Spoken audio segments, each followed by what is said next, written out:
Is there a relationship in your life that would be hard to reconcile? Meaning, maybe at one point you had a relationship with that person. Maybe you were really good friends, in fact, but something happened between you and that person. Some sort of conflict arose between you and them that now has fixed some sort of chasm between you and them. There's distance between you.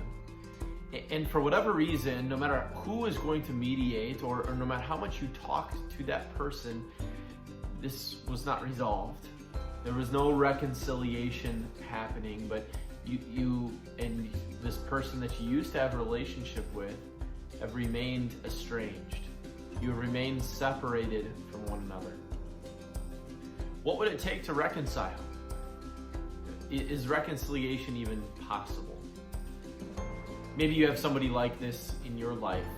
Maybe you have somebody like this where you just have conflict between you and them, and it seems like it's going to be impossible to resolve. Now, we can understand this as far as human relationships go, but can we think about this in our relationship with God?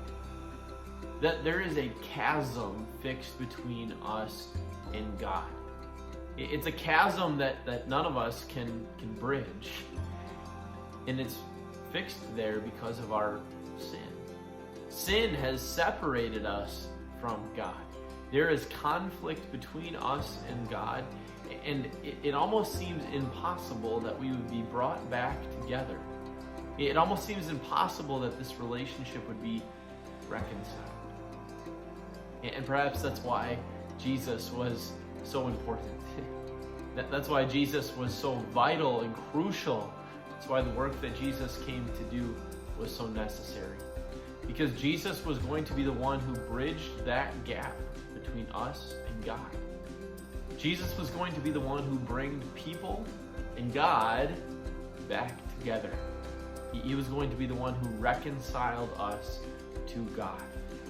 And it can only be done through our mediator, Jesus. Perhaps this is said nowhere clearer than 2 Corinthians chapter 5. Paul says this, "Be reconciled to God. God made him who had no sin to be sin for us, so that in him we might become the righteousness of God." What separated us from God was our lack of righteousness. But Christ became sin for us so that we could be the righteousness of God. And because Christ has given us his righteousness, we have been reconciled to God. We have been brought back together. There is nothing separating us and God anymore, but Jesus has bridged that gap. That's what it means that you are reconciled. That's what the doctrine of reconciliation is. It's the gospel. It's the fact that Jesus has brought God and man back together again. Jesus has done this, and therefore we can have confidence that we are in a right relationship with God. We give thanks to Jesus for completing this work, and we seek to bring this reconciliation to others in other people's lives, to announce to them that they have been reconciled to God, that there's no separation that exists anymore, but the relationship with God has been made.